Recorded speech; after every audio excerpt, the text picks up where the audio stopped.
Do you feel like you're on a never-ending treadmill with your business? That your business is running you rather than you running your business? That you've got so much to do, you don't know what you should be doing? Then give me a thumbs up in the comments below if you've ever felt this way. Imagine what it'd be like if you wake up every morning knowing what you need to work on and how you're going to grow and scale your business. What impact would that have on your daily life, on your relationships, on your clarity in your business? Well, if you'd like help in all of these, then stay tuned. I have a few tips to share to help you bring order in your chaos. I'm Nicola, and I share simple and practical tools to help big dreaming creative solopreneurs move from everyday survival mode to building a sustainable and profitable online business. Today I'll be covering 5 steps to create success in your business. So, tip number 1, know what success means to you. And what I mean by this is don't compare yourself to other people. Just because somebody else wants to have a multi-million-pound business doesn't mean to say that's what's going to make you happy. Know what you want to achieve so that you can work towards that and give you the lifestyle that you want.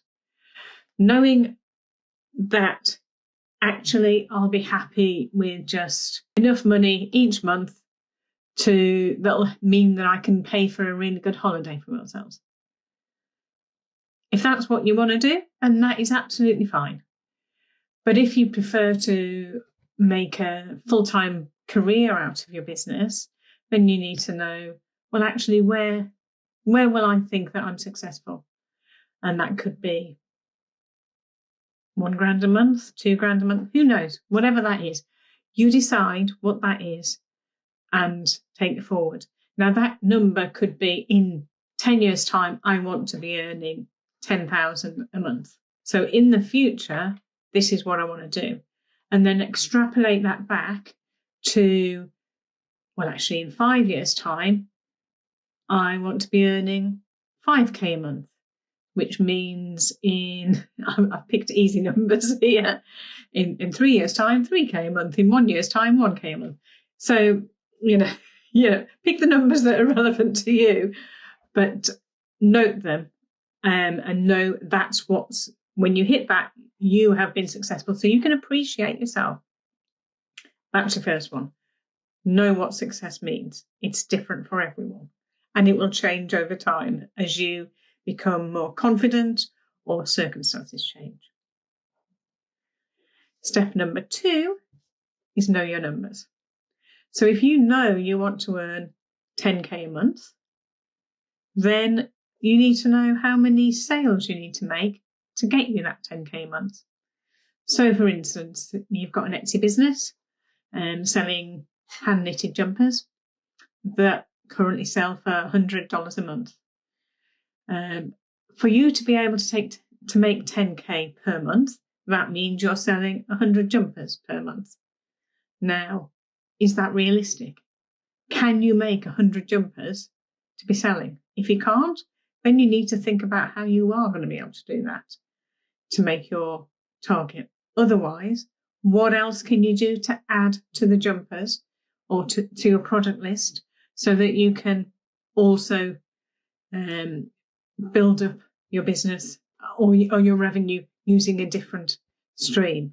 So once you know what your target is, you can then start looking at what you need to sell at what price to be able to get it. So it could be that actually you could embellish your jumpers more and perhaps be able to double the price, so $200, which means that you only need to sell 50 of them.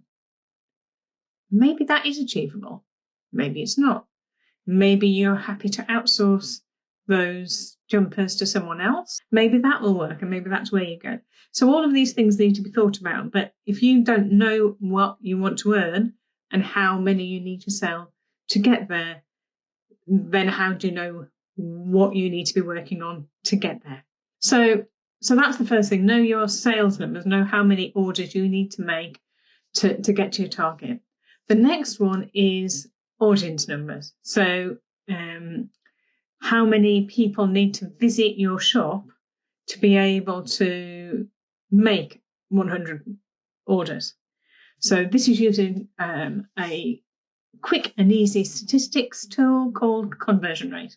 If you're in Etsy, they do that calculation for you already, but if you sell on different things, you need to be able to work out your conversion rate from, say, your own website or whatever. So the conversion rate is orders, number of orders divided by number of visits.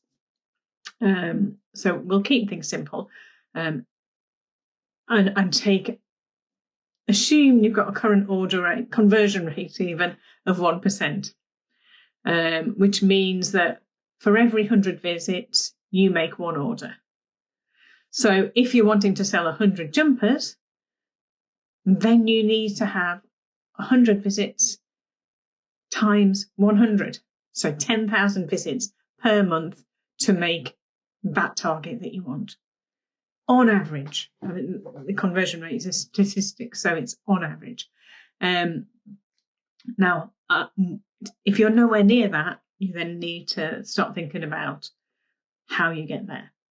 So knowing those distinct numbers tells you how you're going to reach your goal. So knowing your sales numbers that you need to make, and then using the conversion rate to work out what audience you need to make those sales. There you go. You've got your target. You just need to work out a way forward. And that's step 3. Step 3 is defining your strategy. So your strategy is defining your projects, action steps, whatever you want to call them, that you are going to take to make sure that you can either make and sell 100 jumpers or get 10,000 visits to your website. So growth in a business is really about either growing your orders or growing your audience. And you can gloss it up in many different ways, but essentially it's those two, one of those two things or a mixture of both. So you need to identify what steps you can take to grow either your orders or your audience to meet your target. Normally you'd have a project, and that's then created by a series of tasks or comprised of a series of tasks that you can then tick off as you're going through to see progress through your project. And many projects could be required to meet those numbers. But what you have now is the advantage of knowing what tasks you need to do, what projects that relate to, and what goals that links to. So every task is now linked to growing your business. And as we now have that broken down list of tasks, of which you can then progress on a daily basis, you know what you should be working on, which is step 4. Only work on the tasks that you've identified in your project. So if you work on anything else that's not linked in your project, you are not working on it, growing your business. And finally, step 5, track your progress. We all want to stay motivated. And if you've got key tasks, projects, goals, track those numbers so that you can keep yourself motivated and know where you are. So in summary, the 5 steps that I've covered is identify what success means to you, know your numbers, define your strategy, only work on the tasks that you've identified, and then track your progress. Doing those 5 things will mean that you grow your business and have the success that you need. If you found this video useful and want to know more, I go into more in depth on my blog, and you'll find the link in the comments below.